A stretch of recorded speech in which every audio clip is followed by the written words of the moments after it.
They say money can buy almost everything: mansions, cars, vacations, the finest clothes. But there's one thing even the wealthiest people on earth struggle to purchase: happiness. And no one knew this truth better than Richard Evans, a millionaire living in the heart of Dallas, Texas. Richard had built his empire from the ground up, turning a small family business into one of the largest real estate firms in the state. His mansion sprawled across acres of green land, with a swimming pool that shimmered like glass, marble staircases that seemed to touch the sky, and a garage full of exotic cars that most people only ever dreamed about. To outsiders, Richard had it all, but behind the golden gates and sparkling chandeliers, there was a shadow that no wealth could erase. That shadow was his only son, Ethan. Ethan was 12 years old and had been born with a rare condition that left him bound to a wheelchair. While other boys his age ran across soccer fields, climbed trees, and laughed while chasing one another through the neighborhood, Ethan's world was confined to wheels and walls. His body was fragile, and though his mind was bright and curious, his spirit had grown weary from the endless isolation. Richard tried everything money could buy to bring joy into his son's life. He hired private tutors, bought him the latest technology, filled his room with toys, gadgets, and even an indoor cinema. But none of it mattered. Ethan rarely smiled. His laughter had faded over the years, replaced by silence and an emptiness that haunted Richard more than any business failure ever could. Every night, Richard sat at the edge of his bed, staring at the ceiling, replaying the same question in his mind. What am I missing? Why can't I make my son happy? His mansion was full of staff cooks, housekeepers, gardeners, drivers, but one position remained unstable: the nanny. Ethan didn't connect with anyone Richard hired. They came with impressive resumes and glowing references, yet one by one they left, unable to reach the boy's closed-off heart. Until one ordinary Tuesday morning, when someone entirely unexpected walked through the grand front doors of the Evans estate. Her name was Grace Parker. Grace was nothing like the polished, stiff candidates Richard was used to interviewing. She wasn't dressed in a designer suit, nor did she arrive in a luxury car. She walked in wearing simple clothes, her hair pulled back into a neat bun, and a warm smile that carried something most resumes couldn't capture: sincerity.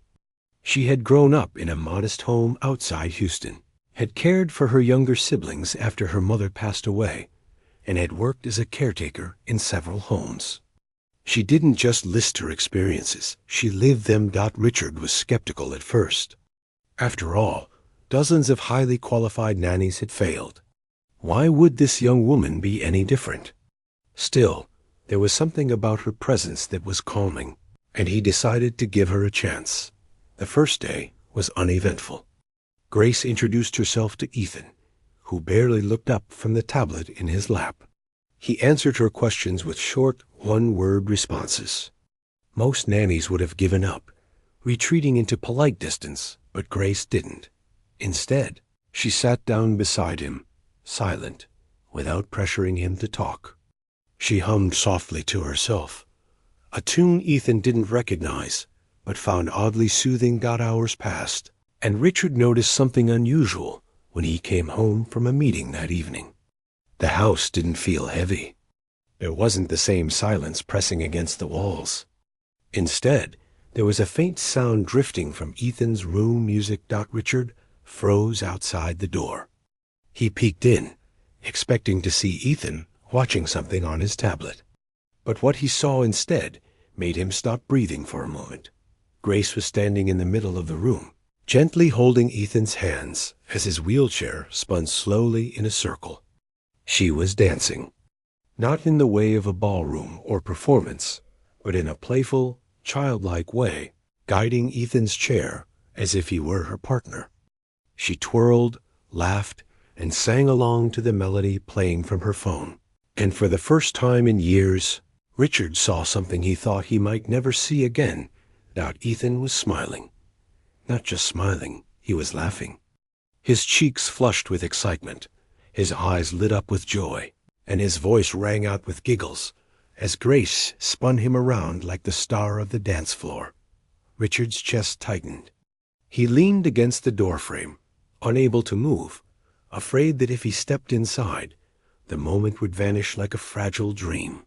His son, his broken, lonely son, was alive with joy, and it wasn't the millions of dollars Richard had spent that brought it out. It was Grace, a young woman with no luxury, no wealth, no polished credentials, just a heart full of love and the courage to dance with a boy who had forgotten what happiness felt like. For the first time, Richard began to realize that maybe the answer to his question, how to make Ethan happy, wasn't something money could buy. Maybe it was something money could never buy. And that night, as he lay in bed staring at the ceiling again, Richard's thoughts weren't filled with failure, but with hope. Because in the laughter of his son, he had caught a glimpse of something extraordinary. What Richard didn't know yet was that this was only the beginning. What Grace had awakened in Ethan would not only transform the boy's life, but also his own. And soon, the entire world around them would be shocked by what would unfold in the Evans household. The next morning, Richard awoke earlier than usual. Sleep had been restless, his mind replaying the sound of Ethan's laughter over and over. It wasn't a dream. He knew what he had seen. But part of him wondered if it had been a one-time miracle, a fleeting spark destined to fade like all the others. By the time he came downstairs, Grace was already in the kitchen, preparing a simple breakfast of pancakes and fresh fruit. Richard noticed the way she greeted the staff with warmth, remembering every name, thanking them for their help as though she were part of the family. That alone was unusual. Most nannies treated the staff with distance, sometimes even superiority. Grace treated everyone as equals. "Good morning, Mr. Evans," she said cheerfully, her smile genuine. "Ethan's awake. We're going to try something new today." Richard raised an eyebrow. "Something new?" "You'll see," she replied with a playful wink. Curiosity tugged at him. For years, mornings with Ethan had been predictable, almost mechanical. Tutors arriving, doctors checking in, staff helping him through his daily routine. Yet today felt different, as if a quiet energy was humming through the mansion. He followed them to the garden, where Grace had laid out a blanket on the grass. Ethan sat in his wheelchair, fidgeting with his sleeves, uncertain but curious. Grace crouched in front of him, holding up a small speaker.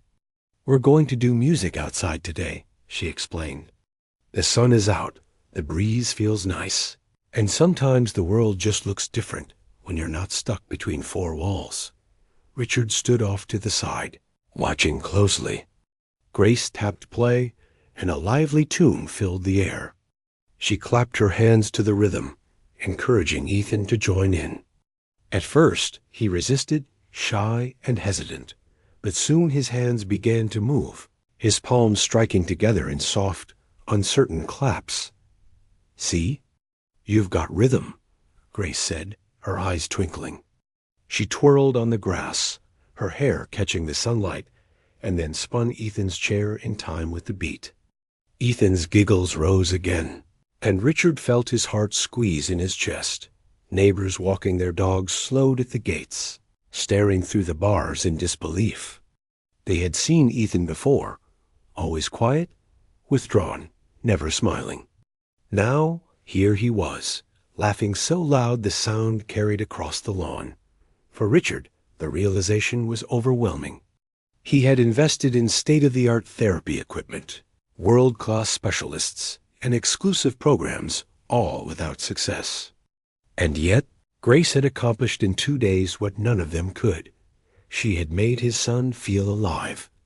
Later that afternoon, Richard sat in his study, staring at the family photo on his desk. It showed him and Ethan, taken years ago, before Ethan's condition had worsened. In the photo, Ethan had been smiling wide, his little arms wrapped around his father's neck. Richard hadn't seen that look in years, until Grace came. Was this luck? Or was it something more? The following days only deepened the mystery. Grace introduced Ethan to activities no one had thought to try. She painted with him, letting his hands get messy with colors, laughing when paint splattered on her own clothes. She read stories in silly voices, making him laugh until his stomach hurt. She played the piano in the living room, encouraging him to press the keys with her, turning random sounds into little songs. Everywhere she went, joy followed Dot, and Ethan wasn't the only one who noticed. The entire staff of the mansion felt the change. The house no longer felt like a museum, silent and cold. It was alive again. Laughter echoed through the halls. Music spilled from the rooms. And even the staff seemed to walk lighter. As if Grace's warmth had touched them too. Richard found himself lingering at doorways, quietly observing. He watched Ethan's eyes light up when Grace entered the room, the way his son leaned forward in anticipation, eager to hear what adventure she had planned next. For the first time in years, Ethan wasn't just existing, he was living. But with every new spark of joy, Richard's curiosity grew heavier. Who was this young woman, really? How could someone with so little experience in luxury, in wealth, in privilege, walk into his mansion and succeed where professionals had failed? One evening, unable to contain his questions, Richard invited Grace to sit with him after dinner. Ethan had already gone to bed, tired but glowing with happiness. "You've done something remarkable," Richard said, his voice low. "My son, he hasn't been like this in years." "How did you do it?" Grace looked at him with steady eyes, her expression calm but sincere. "Children don't need perfection, Mr. Evans. They don't need endless toys or polished professionals. They need love. They need someone who sees them, who believes in them, who's willing to be silly and laugh and dance, even when life seems unfair. Ethan doesn't need me to be extraordinary. He just needs me to be present." Her words struck Richard like lightning. Present. That was something money couldn't buy. And something, if he were honest with himself, he had failed to be. He had been so consumed with business, with securing Ethan's future financially, that he had forgotten the simplest truth. His son needed joy in the present, not just security for tomorrow. That night, Richard couldn't sleep again. But this time, it wasn't because of worry. It was because of something else: gratitude, and a fear he hadn't admitted yet. If Grace could change Ethan's life so completely, what would happen if she ever left? What Richard didn't know was that soon he would be faced with that very question. And the answer would shock not only him, but everyone who thought they understood what true happiness really meant. The days that followed seemed like a dream. Grace's presence continued to bring light into the mansion, and Ethan blossomed in ways Richard could hardly believe. He woke up earlier, eager to spend the day with Grace.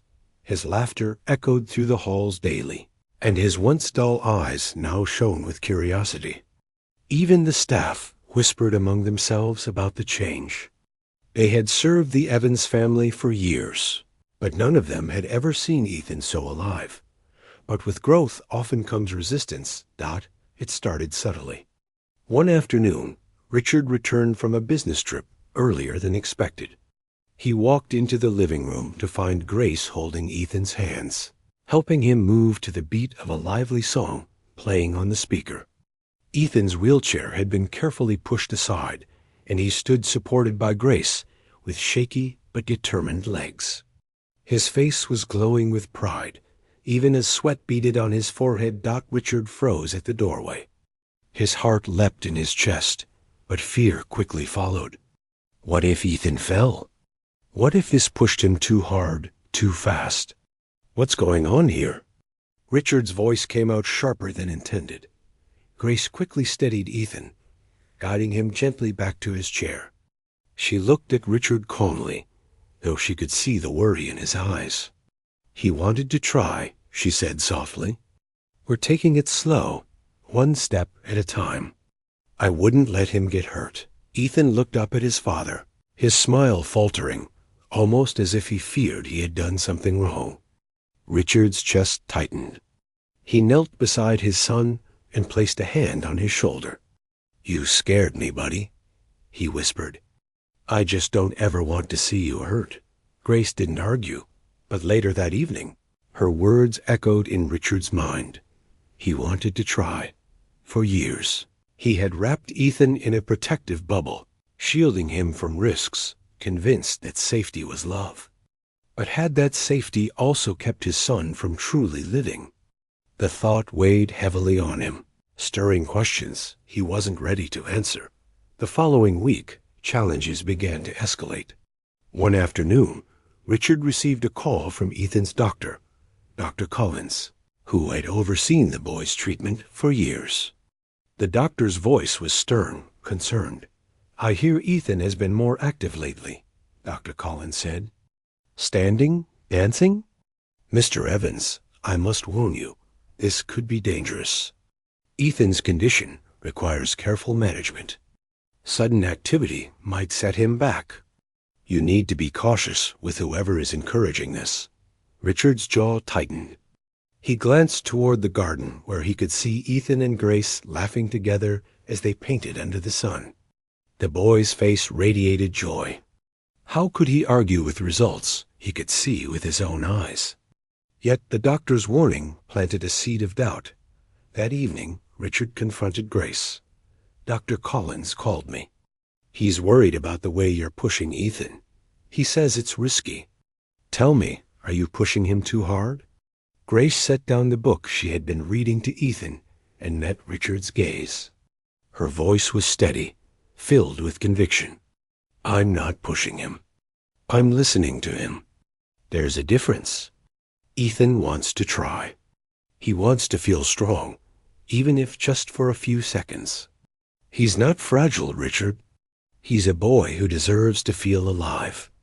If we wrap him in fear, he'll never know what he's capable of." Her words cut deep, striking a chord Richard didn't want to admit.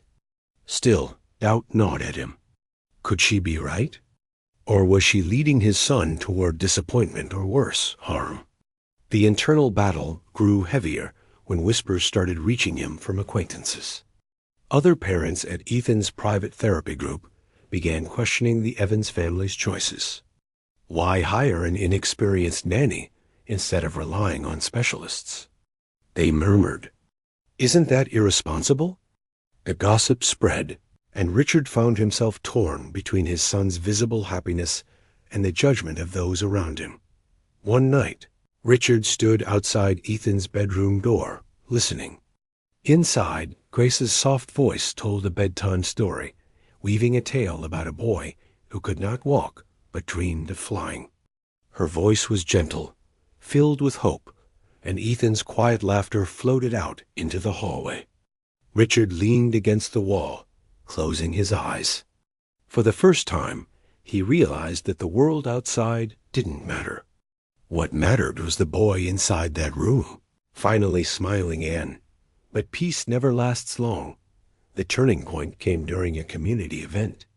Richard rarely took Ethan to public gatherings, fearing judgment and pitying stares. But Grace encouraged them to attend a summer fair in downtown Charleston. Reluctantly, Richard agreed, though his stomach twisted with anxiety the entire drive there. The fairgrounds were alive with music, laughter, and the smell of funnel cakes.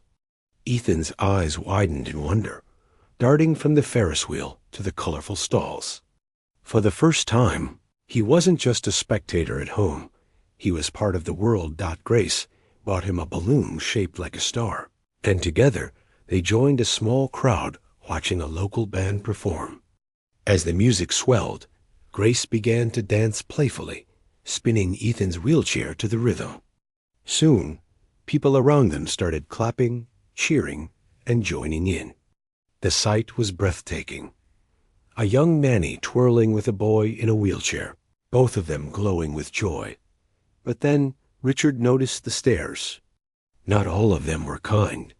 Some whispered, some smirked, others looked on with pity. One woman leaned toward her friend and muttered, "It's sweet, but let's be honest. What's the point?" That boy's never going to dance for real. The words sliced through Richard like a blade. His fists clenched at his sides, anger burning inside him. Before he could react, though, he saw Ethan. The boy didn't notice the whispers. He was too busy laughing, too lost in the moment with Grace to care. And in that instant, Richard realized the truth. It didn't matter what anyone else thought. For the first time in years, Ethan was happy, and that was priceless. As they left the fair, Ethan held onto his balloon tightly, his smile still wide. Grace leaned down and whispered, "See? The world can be beautiful when you let it." Richard, walking silently beside them, felt something shift deep inside. The doubts, the gossip, the warnings, all of it seemed smaller in comparison to the light radiating from his son's face. Still, he couldn't ignore the nagging voice in his head. How long could this last? Could joy really be enough to fight against reality? What Richard didn't know was that soon, life would test them all in ways none of them could have imagined. And when it did, the world would finally see just how powerful hope and love could be. The summer sun poured through the wide windows of the Evans mansion, but inside the home, the atmosphere had grown increasingly tense. Richard struggled to balance what his heart saw Ethan's laughter, Ethan's spark returning with what his mind told him: caution, restraint, fear. Grace had become the anchor in Ethan's world, yet to Richard, she was still a question mark. Was she a blessing, or was she leading his son into dangerous waters? The doubts pressed harder after a stern conversation with Dr. Collins. The physician warned again, "Mr. Evans, this nanny might mean well, but untrained enthusiasm is no substitute for medical expertise. If Ethan pushes too hard, the damage could be irreversible." Those words echoed relentlessly in Richard's mind. What if joy today cost Ethan his future tomorrow? Meanwhile, Ethan's progress astonished everyone. With Grace's encouragement, he began practicing short, assisted steps around his room. Each step was shaky, often followed by exhaustion, but his pride was unshakable. His face lit up every time he looked at Grace, as if she had given him back a piece of himself he thought was lost forever. One evening, as Richard worked late in his study, he heard music drifting upstairs. Curious, he followed the sound until he stopped at Ethan's door. Inside, Grace was holding Ethan's hands, helping him sway to the rhythm of a soft jazz tune. Ethan stood, his legs trembling, his body clinging to Grace for balance. But he was smiling wide, fearless, alive. Richard's chest tightened. For a fleeting second, he wanted to walk in, to thank Grace for giving his son this joy. But fear clamped down again, forcing him to retreat silently. Days later, the tension boiled over. Richard arrived home early one afternoon to find Ethan on the patio with Grace, attempting to take a few steps without holding on to anything.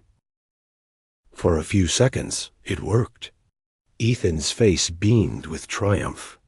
Then suddenly, his legs gave way. The world slowed. Richard dropped his briefcase and rushed forward as Grace caught Ethan just before he hit the ground.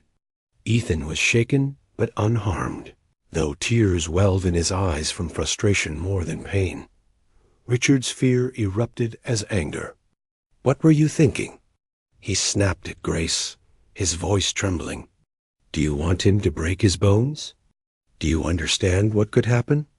Grace tightened her hold on Ethan and looked up at Richard, her own eyes fierce with determination. "What I want is for him to live," she said firmly. "He doesn't want to spend the rest of his life watching from the sidelines. He wants to feel strong. He wants to fight. Are you really going to take that away from him because you're afraid?" Her words stung. Ethan looked between them, his lip trembling. "Dad, please," he whispered. "I just want to try." Richard's heart cracked. He pulled his son into his arms, holding him close, but his anger simmered. He turned to Grace. "You're here to take care of him, not gamble with his life. That night, silence hung heavy in the mansion. Grace stayed in her room, staring at the ceiling, wondering if she had gone too far. Richard sat alone in his study, a glass of whiskey untouched at his side, replaying every moment in his head. He knew Grace had a point, but fear still gripped him like iron chains. The breaking point came the following week during Ethan's therapy session. For the first time in months, Ethan resisted his therapist's instructions, insisting he wanted to practice the way Grace had shown him. The therapist shook his head, frustrated, and called Richard aside. "This is exactly what I feared. She's undermining his progress with false hope. You need to put a stop to this before it's too late." The words tipped Richard over the edge. That evening, he called Grace into his office. His tone was cold, his decision final. "I can't let this continue. You've overstepped your role. I appreciate what you've done for Ethan, but this isn't working. I think it's best if you leave." The silence that followed was deafening. Grace's face paled, her eyes wide with shock and hurt. "Leave? Richard, please, can't you see what this means to him? He's alive again because he believes in himself. You're taking away the one thing that makes him fight." Richard clenched his jaw, refusing to meet her eyes. "I'm protecting him." Ethan, who had been eavesdropping outside the door, burst in, his cheeks streaked with tears. "Dad, no. You can't make her go. She's my friend. She makes me happy. You don't understand." Richard tried to comfort him, but Ethan pushed his arms away, sobbing uncontrollably. "You're wrong, Dad. She believes in me. You don't." The words struck Richard like a knife. He stood frozen as Ethan wheeled himself out of the room, slamming the door to his bedroom. The house that night was colder than ever before. Grace packed her things slowly, her heart breaking. She had come to love Ethan as if he were her own little brother. And even though Richard's wealth and mansion had never impressed her, his son's smile had captured her completely. Leaving felt like betrayal. Before dawn, she placed a handwritten note on Ethan's nightstand. "Never stop believing in yourself. You're stronger than anyone knows. I'll always be cheering for you, no matter where I am." With tears in her eyes, she slipped out of the mansion quietly, the front door closing with a soft click that echoed like finality. When Ethan woke and found the note, he clutched it to his chest and cried harder than he ever had before. For the first time in years, Richard heard his son cry, not out of pain or frustration, but from pure heartbreak. And in that moment, Richard realized the terrible truth. In trying to protect his son, he had taken away the very thing that made him feel alive. What none of them knew, however, was that life was about to turn upside down once again. A single phone call, a sudden turn of events, would bring Grace back into their lives, and this time, everything would change forever. The days after Grace's departure felt unbearable in the Evans mansion. The hallways were quieter, the music had stopped, and the warmth she had brought seemed to vanish overnight. Ethan withdrew into himself once more, barely speaking, barely eating, his once bright smile replaced by shadows of sadness. He carried Grace's note everywhere, folded carefully in his pocket, pulling it out whenever despair threatened to swallow him. Holdout Richard watched helplessly as his son retreated into the same silent world he had known before Grace arrived. Every attempt to cheer him up failed. Toys didn't work. Trips to the park didn't work. Even promises of vacations or gifts couldn't coax a smile from Ethan. It became painfully clear Grace hadn't just been a nanny. She had been the light in his life, the very heartbeat of his hope. The guilt ate at Richard. He replayed their last conversation over and over again, her firm voice insisting he doesn't want to spend his life watching from the sidelines.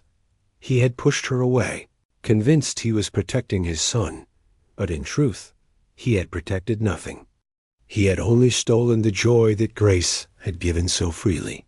One night, Richard sat in Ethan's room, watching him sleep, the note still clutched in the boy's small hand. The sight broke him. For the first time in years, tears welled in Richard's eyes. He realized then that his wealth, his influence, his power, none of it mattered if his son lived without happiness. And none of it could replace the love and belief Grace had given him. But life has a way of weaving people back together. That it happened on a rainy Saturday morning. Richard was at his office when his assistant rushed in, holding a newspaper. "Mr. Evans," she said breathlessly, "you'll want to see this." On the front page was a photograph of Grace. She wasn't smiling, though she was standing outside a small community center on the poorer side of Charleston, surrounded by children in wheelchairs and with visible disabilities. The headline read, "Local Nanny inspires disabled children through music and dance." Richard's breath caught in his chest. The article explained how Grace, after leaving the Evans household, had poured her energy into volunteering. She taught children how to dance, how to move to music, how to find joy despite their limitations. Parents praised her as an angel sent to their families. The center director spoke of how Grace gave hope to children who had been told their dreams were impossible. Richard felt something stir deep inside him, a mixture of shame and awe. He realized that Grace's gift wasn't reckless hope, as he had once believed. It was courage. She saw possibilities where others saw limits. She believed where others gave up. And she had tried to give that same courage to Ethan. That afternoon, Richard made a decision. He canceled his meetings, drove to the community center, and stepped inside. The building was small and simple, with colorful posters on the walls, and the sound of laughter echoing through the halls. He found her in the main room, surrounded by children clapping to the rhythm of a song as she spun one of the boys in his wheelchair, like he was twirling on a ballroom floor. Grace's laughter rang out, full of joy, her eyes bright. She hadn't noticed him yet. For a moment, Richard just stood there, watching in silence. His chest ached with the weight of regret, but also with admiration. He finally understood what his son had seen in her all along. When Grace turned and spotted him, her smile faded slightly, replaced with cautious surprise. She walked over slowly, wiping her hands on her jeans. "Richard," she said quietly, almost guarded, "what are you doing here?" He swallowed hard, his voice thick. "I came to apologize." Grace looked at him skeptically, but he continued, "I was wrong. About everything. I thought I was protecting Ethan by pushing you away, but all I did was take away the one person who gave him hope. Since you left, he's been broken. He misses you more than words can say. And truthfully, so do I." Grace's eyes softened slightly, but she didn't speak. Richard took a breath. "I saw what you're doing here. These kids, this center, it's extraordinary. You were never reckless. You were brave. You showed Ethan what it meant to fight, to live. I should have trusted you. I should have trusted him." He paused, his voice trembling. "Please, Grace, come back. Not for me, but for Ethan. He needs you. And maybe I do too." Grace's heart swelled, but hesitation lingered. She crossed her arms, searching his face. "If I come back, Richard, it can't be like before. No more fear, no more holding Ethan back. If we do this, we do it together. You can't just be his protector. You need to be his believer too." Richard nodded, his throat tight. "You have my word. I'll believe in him. I'll believe in both of you." At that moment, a group of children called out to Grace, asking her to come back to the music. She smiled at them, then looked back at Richard, the weight of her decision heavy in her chest. Slowly, she nodded. "All right. For Ethan, I'll come back." That evening, when Grace walked back into the Evans mansion, Ethan's reaction was nothing short of miraculous. His eyes widened, his mouth fell open, and then he let out a cry of pure joy. Grace, he shouted, wheeling himself toward her as fast as he could. When she knelt to hug him, he clung to her so tightly that Richard had to look away to hide his tears. The days that followed were filled with renewed energy. Grace and Richard, once at odds, began working together, united by their love for Ethan. Richard watched with awe as Grace encouraged his son to keep trying, to keep pushing, while also teaching Richard how to let go of his fear. Slowly, Richard became more involved, joining in their music sessions, cheering for Ethan when he stood even for a few seconds, and laughing alongside them. The walls of the mansion no longer felt cold and empty. With Grace back, warmth and joy spread through every room. Richard realized he hadn't just welcomed back a nanny. He had welcomed back family. But fate wasn't done yet. A moment was coming, one that would test everything they had built. A moment that would shock not only Richard, but everyone who witnessed it. And when it happened, the world would finally understand the true miracle of love, courage, and belief that life inside the Evans mansion had transformed since Grace's return. What was once a cold, lonely house now thrummed with music, laughter, and warmth. For the first time in years, Richard felt like more than a provider. He felt like a father again. He joined in the nightly music sessions, clapping along as Grace twirled Ethan's wheelchair around the living room. He read bedtime stories, helped with Ethan's therapy exercises, and even learned a few clumsy dance steps of his own at Grace's urging. But beneath the joy was an undercurrent of anticipation. Ethan was improving, slowly but surely, standing longer with Grace's support, balancing for moments on his own. It wasn't perfect, and sometimes it was frustrating, but his determination never wavered. The boy who once sat quietly in the shadows now radiated confidence. One evening, Richard overheard Ethan whisper to Grace, "Do you think I'll ever really dance? Not just in my chair, but on my feet?" Grace squeezed his hand gently. "I don't just think it, Ethan. I believe it. And when that day comes, the whole world will see." Those words became a prophecy. Weeks later, the Evans family was invited to a high-profile charity gala in Charleston, benefiting children with disabilities.